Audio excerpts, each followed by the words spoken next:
I think I'm ready.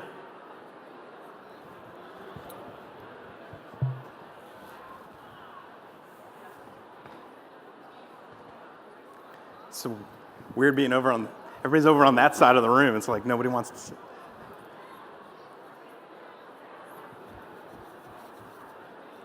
All right. Welcome, everybody. It's kind of crazy to be standing up here before everybody today. I would have never dreamed this is where my journey would lead when I went independent 5 years ago and started my own investment management firm. And then started blogging 4 years ago. And so, hello, FinCon. My name is Peter Huminski. I'm the founder of Thorium Wealth Management. We are a financial planning and investment management firm that specializes in working with business owners. I've been advising clients for almost 19 years now, which makes me an old advisor. I'm super excited to be here and introduce the real star of my show, my Alexa. Hey Alexa, tell the people a joke. How do you get a barber to cross the road? Just yell, "Comb over here." Now, in all seriousness, PT said we weren't supposed to tell jokes, but he didn't say I couldn't have my Alexa tell the joke. So let's talk a little bit about digital marketing as advisors. So what is your why? Why do you do what you do? And how do you communicate this to your clients and your prospects? What is your digital marketing foundation? Do you have a website? Surprisingly, there are still many advisors out there that don't. I'll never quite understand that. It's almost like having a business card. How could you not have a website? But is your website optimized for an action-driven response? Are you on social media? Since it's 2018 and you're here at FinCon, I'm going to assume that most of the advisors in the room are actually active on social media. But is your social media feed full of noise? Are you constantly just linking articles? Or do you provide real, genuine insight? In other words, are you authentic and do you provide value? Do you have a monthly digital advertising strategy? If you do, what is your cornerstone or evergreen content piece to drive conversion? And who are you trying to connect with? Who is your audience? If you don't, what is holding you back? Is it compliance? Is it time? Or is it just knowledge and experience? What is your touchpoint marketing plan? What lets people know you are a human and not a robot, and that you care about who they are and what they're doing? Do your follow-up emails sound robotic and drive people or do they drive people to action? Does it come off as spammy, or does it actually come off as authentic? And we all know that we can't run without first learning to walk. And the truth as I see it is, without these basic foundations digitally that we just discussed, you can yell to Alexa all you want, and she's going to tell you that she doesn't have a skill to help you.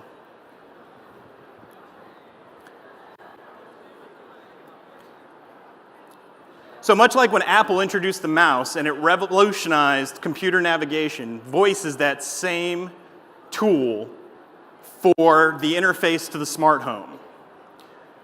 It will be used to do everything from controlling the lights to ordering your groceries to being your go-to sports reporter during game day, and even microwaving your food, which is a little weird to me. I haven't quite gotten comfortable with that yet. So if voice is going to be the interface to every smart home, then we have to acknowledge that Amazon is the King Kong in the room. Everything from toilet paper to your favorite magazines are right at the tips of your fingers, thanks to Amazon, and in particular, Alexa. We use it all the time in our house to make our grocery lists, and when my wife comes home or goes to the store, she can just pull it up on her phone and it shows everything that we need. We delete it, and then the next week we make a whole new list. The simple convenience of the voice interface matched with Amazon's logistics masterpiece is something to be in awe of. And when they actually get delivery of groceries through their Whole Foods, it's going to be really crazy, because then I won't even have to go to the grocery store anymore. So one would be remiss if they neglected the opportunity to have a place in that ecosystem. There are 56 million smart speakers expected to be sold in 2018, which is almost double the number that were sold in 2017. And as of right now, there are only 40,000 Alexa skills. So it's very much like where Apple's App Store was in 2007. I mean, it's really in its infancy. And as far as I can tell, we are the first financial planning firm that's independent that has a presence on the Alexa skills. So the possibilities are limitless with just simple commands from your voice. The ability to deliver a unique client experience is your differentiator. So why does this even matter? In today's world, attention is highly undervalued. In a world where everyone is attempting to get more and more done with less and less time, the voice assistant is going to be the next big thing. Passive information, entertainment, and tools are a necessity in a world where people are attempting to get better and better at multitasking. So what can Alexa do other than tell jokes and play Despacito?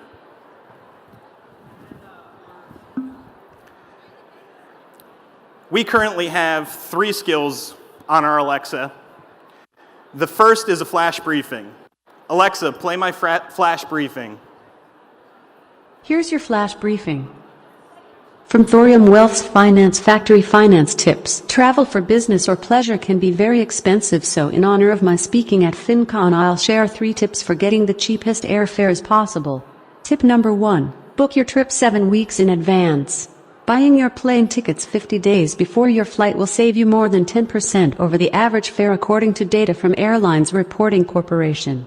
While it's not foolproof, I have found booking 7 weeks ahead has saved me a bunch of money. Tip number 2. The cheapest days to fly are Tuesday, Wednesday, and Saturday. If you can book these days for your entire flight, you will still see savings if you can book these days for one of the legs of your trip. Tip number 3. Check the low-cost airlines individually. While Kayak is great, they often don't have the best fares available for the lower-cost carriers like Southwest, Allegiant, Spirit, and JetBlue. So be sure to check those companies individually to make sure you are getting the best fares available. But look out for the extra fees for checked bags and carry-ons, as they can add up quickly and make the low-cost fare not so low-cost after all. Here's to safe and money-wise travels from Thorium Wealth's Finance Factory blog. I can't believe it is Alexa already off. So this daily financial tip is just a short snippet to help us share value and stay top of mind with our clients and prospects. I love the flash briefing. I can get from any of my news sources that I use and I put in my flash briefing normally, all of the key points in the morning hours for about 15 minutes. One of the important things to remember, though, I call it a pro tip, don't make these things more than 2 to 4 minutes in length. Normally I'm actually doing the speaking, but because of here, it was a little harder to get it all together. But people will move on to the next item and they'll just say skip, or they'll say Alexa skip, if you take too long in what you're trying to say. So Alexa allows for up to 10 minutes of content in the flash briefings, but I generally say take 2 to 4 minutes, because I find myself skipping through things all the time because it gets too mundane. The second skill that we have is a long-form marketing skill where Alexa will read our blog posts to folks. It'll also play our podcasts. This is great for folks to catch up on while they're cooking dinner or doing other things around their house, and they don't have to sit there on the computer and read it. They can actually have Alexa read it to them. One of the things you got to remember, though, with this is you have to be a consistent content creator, because if you're not producing things every week, when it comes to the long form, Alexa won't go back next a week. So it's really important that you continue to produce content regularly. And the third skill that we have, and actually the one that's most exciting to my clients and to myself, is we actually created a private client interface. And there, clients can actually call us through their Alexa. They can schedule meetings with us. We can also send messages directly to all of our clients all at once. So, for example, if the market dropped 5,000 points just now, I could get on my phone, record a message, and actually send it to all of my clients and say, don't panic, the world's not coming to an end, or do panic and the world is coming to an end. Kiss your loved ones. And when they pull up their Alexa, it'll say, there's a message from Thorium Wealth Management, and it'll go ahead and start and it'll ask, do you want me to play it? And it'll play it. So one of the other cool things that we've done is we actually started giving branded Alexas to our clients and showing them how to use it. So unlike a smartphone where everybody knows how to use it, Alexa takes a little practice, takes a little instruction. And so for older clients in particular, they really need a little hand-holding through the process of how to use their Alexa and set it up. And so we help them set it up. And we've found that we get probably 4 or 5 calls a week now through Alexa from clients, which is really pretty neat. I don't know if they're doing it because they like it, or if they're doing it for a convenience factor, but it's really pretty exciting to us. So how did we get into doing Alexa? Being that we're kind of first to market, nobody really is doing this. So we really spent a lot of time mapping out our strategy and deciding what we wanted to do to measure success. So we sat down and we said, what do we want our skill to do? And we thought about it. We wanted it to be both marketing and client interaction. What value will your skill bring to your clients and prospects? Is it going to be educational, informative, or entertainment? And how do you want to market your skill? To start with, we have chosen to give Alexas to every client. As a sign of appreciation and keeping in the spirit of our firm being on the cutting edge, we were able to buy in bulk from Amazon, so we got a discount pricing-wise. So if you buy a lot of them, you don't pay $89 or $99. You can actually get it down much lower than that. And so the final part was, who are you targeting? If your clients are a bunch of 70 or 80-year-olds, an Alexa is probably not something they would really be interested in. But if your clients are in that younger demographic, baby boomers and younger, they would probably find it very useful to help them save time. So our clients are really very busy business owners, and they appreciate the added efficiency that the Alexa can bring them. And many of them take the one that we give them and put it in their office because a lot of them already have them in their homes.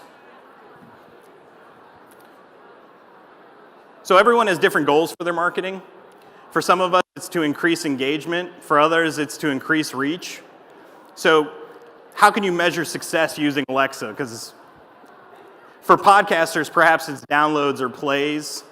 That would be a good indicator to measure and determine how much reach and success they're getting through their Alexa. For us, it was about having more interaction with our clients. So we already feel like we're having success with it because we're getting more phone calls and more meetings scheduled, and clients feel more in connection with us because they're hearing from us every day through the flash briefing. In the grand scheme, execution of your strategy is completely dependent upon your digital foundation. However, an Alexa skill can drive home an experience that makes you stand out in the crowded sea of advisors and bloggers that exist. One that lets people know that you not only are up to date with current trends and technology, but that you care about them as a client and a person, and that you value their time. It's really important to remember that no matter what you do in the digital space, to lead with value. So, in conclusion, I want to take a minute and have you all think about your marketing. Think about how you talk to people about your business. Think about how you appeal to them. Think about how you show them you care. Then once you understand how people absorb your digital experience, then you can think about how an Alexa skill can deliver all of it in a way that shows your clients and potential clients that you care and that you are truly different. Alexa is really the forefront and the leader in the space for a virtual assistant or a voice assistant. And so we decided to use Amazon and Alexa first and foremost because they're the 800-pound gorilla. So when they come into the meeting, we show them how to do it. We haven't sent it to any of our away clients yet. We've only done it with a few local clients so far, but so far we're getting a great response and they really like it. And it's really simple to set up. and most clients could do it on their own. But what we found was by showing them all of the cool things that Alexa can do, they start using it more. And they see it as actually as a tool that can add value for them. I've got a friend of mine who's a coder, and we did it together. So, no, cost us, I mean, I still had to pay for his time. But he's now starting to get into it more as being an area that he can deliver for clients. And so if you want to talk more about kind of what it costs and how to do it, I'm happy to talk to you afterwards. That was the cost question? Yeah. What I find funny is the biggest cost increase to me has actually been the Amazon Web Services charges for hosting stuff.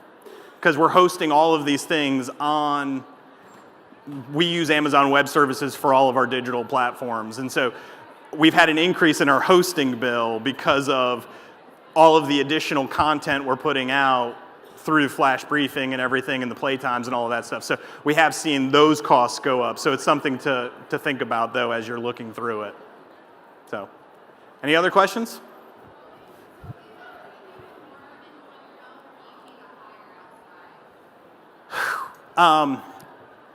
If you are a really, really gifted coder, it's not like learning HTML or coding a website.